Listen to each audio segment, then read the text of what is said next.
पिया गहिल तू शहर एहने जवानी हमर डाहता कहर राजा हो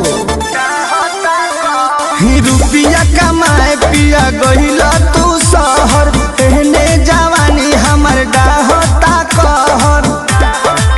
हो न त दूर लेनी भोले ला भरवा से होला भरवा से घरे अइबना बलम जे बहारवा से तो दिलावा लगाले बदवरवा से घरे अइबना बलम जे बहारवा से तो दिलावा लगा